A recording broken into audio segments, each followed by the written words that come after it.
Hello, friends. I'm Tom Downey. That is Harris Rubenstein. Thank you again, Jordan. So we'll take you now more in-depth here for some of the Kawhi talk. Some new teams have emerged as potential suitors. But first and foremost, the Spurs will not budge on their ridiculously high asking price, Harris. Which they shouldn't. Again, there's no – look, we've gone back and forth a lot on this program about who holds the leverage. Does Kawhi hold the leverage? Do the Lakers hold the leverage? Do the Spurs hold the leverage?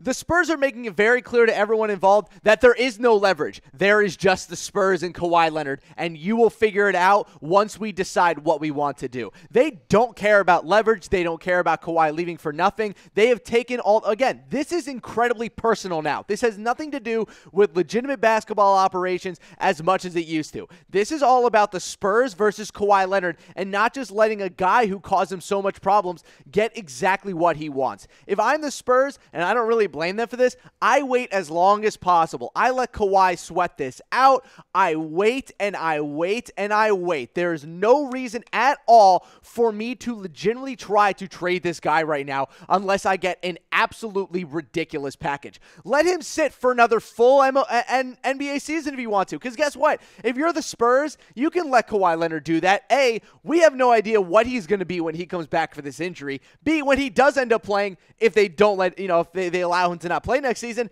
he will have gone a full 2 NBA seasons without playing basketball. How quickly is he going to be able to get back into the speed of things and into the rigmarole of an NBA season? If you're the Spurs, they have played this so beautifully. They have lost all the leverage, and now they have it all completely back by making sure that everyone knows we do not care at all what Kawhi Leonard's camp is saying. We do not care. We will handle this ourselves, our way, and when we want to. Period. End of story. That's exactly how they should have been playing it the whole time. Credit to R.C. Buford and the Spurs. Right, so the Spurs, they're not budging on those trade talks. Now, there is some hope within the Spurs that maybe, just maybe, they could find a way to keep Kawhi. And again, Kawhi doesn't like Tony Parker because Parker called him out for not coming back from his injury.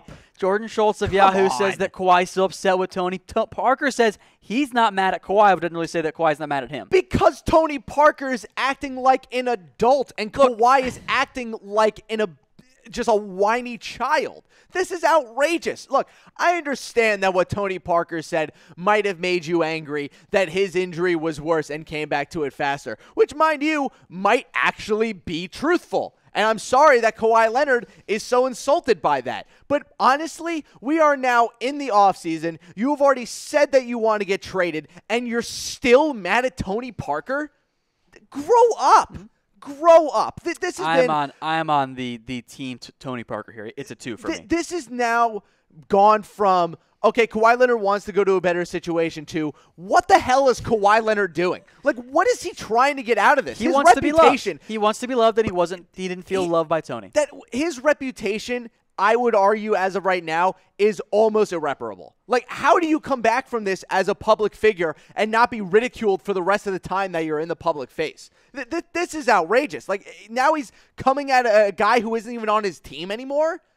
I don't understand. What is Kawhi? What does he want here? What does he want out of this? He wants to be loved. He wants to be loved. But he's doing the opposite of being loved. He's making everyone hate him more. When you want to be loved, sometimes you make bad decisions. All right, some more teams have come up as potential suitors for Kawhi Leonard. We'll start with the 76ers, and it almost falls into camps. There's the Shams camp that thinks it's the Clippers.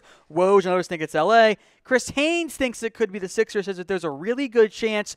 The Washington Post says the Sixers could land Kawhi, especially if they include Markelle Fultz in a trade. They make note that Brett Brown is the current Sixers head coach, although I don't know if that's actually a positive for Kawhi, is it? I said this on one of our NBA shows last week, and I'll say it again this week. We have seen every single reporter in the NBA throughout this entire process show their hands and tell us who their sources are. It's very clear. Shams' source is Kawhi's uncle, who's throwing out all these weird possibilities to get the Lakers to make a move. We have Woj that is connected to Kawhi's agent, who has had a very straightforward message the entire time of Lakers, Lakers, Lakers, and has not moved off of that. And now we have Chris Haynes showing his hand that he is getting his sources from the Spurs front office by saying, oh, the Sixers are giving us this offers.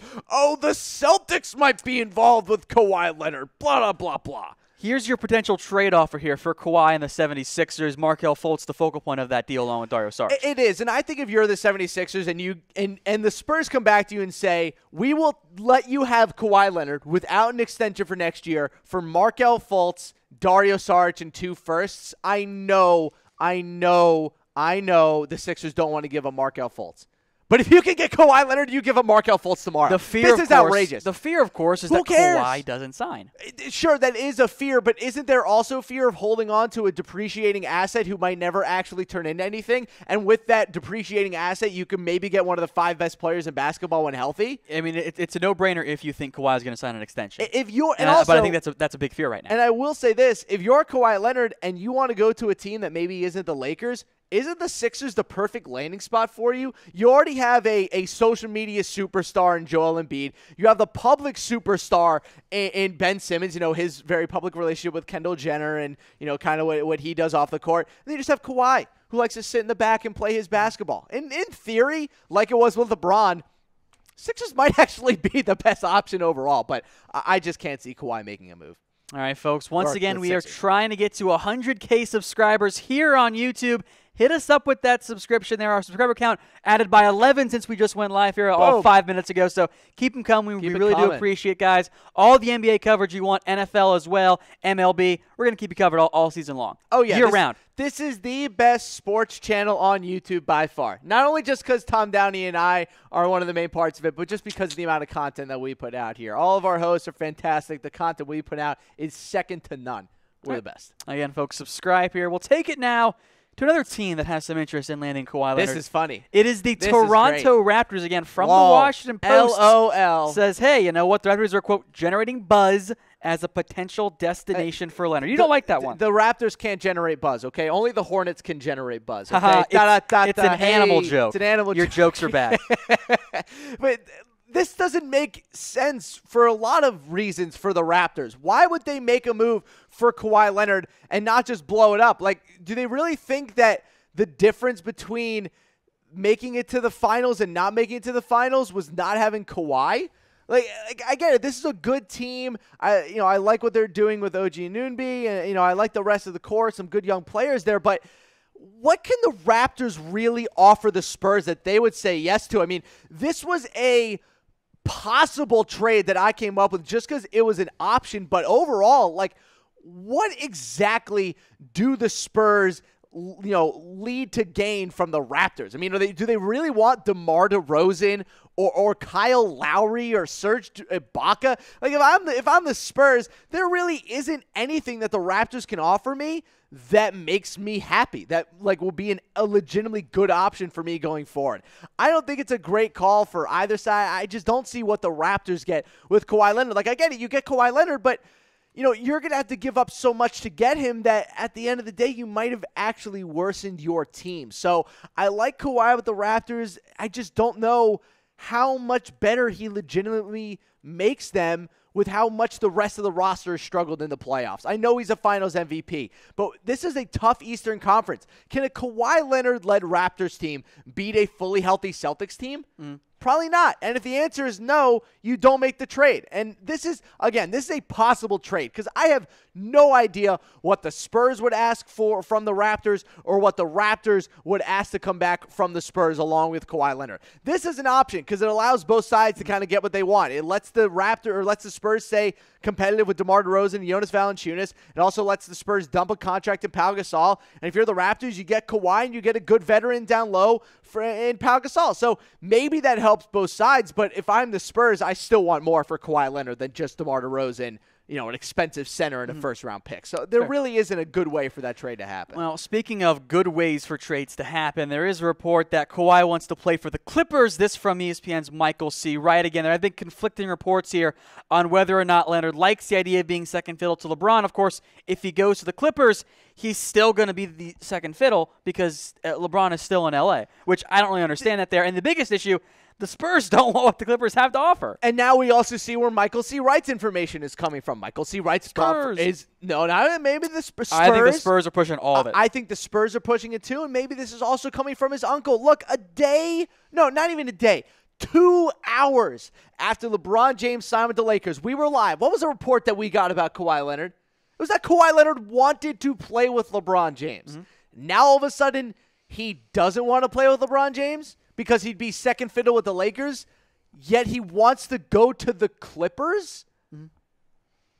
This is my problem. None of this makes sense. It's all baloney. Every single report that we've gotten about Kawhi makes no sense. None of it does. The only one that made legitimate sense was that Kawhi wants to go play for the Lakers. And that was the first report we got when this whole saga started anyway. But besides that, what more do we know now than we did beforehand in terms of what Kawhi wants? We have no idea now where he wants to be, who he wants to play with, what city he wants to be in. None of this makes sense, and it hasn't since the beginning. We had a very clear-cut report from both Woj and many other reporters saying Kawhi Leonard wants to be traded to the Lakers, and that is the only team that he wants to play for. Now it's become the 76ers and the Clippers and the Raptors and the Celtics and blah, and all these random teams that don't make any sense, and this doesn't either. Kawhi Leonard playing for the Clippers makes zero sense. 0 cents at all. Because if he wants to be the number one guy on the team, there's no such thing as being the number one guy on the Clippers if LeBron is in LA also. That doesn't exist.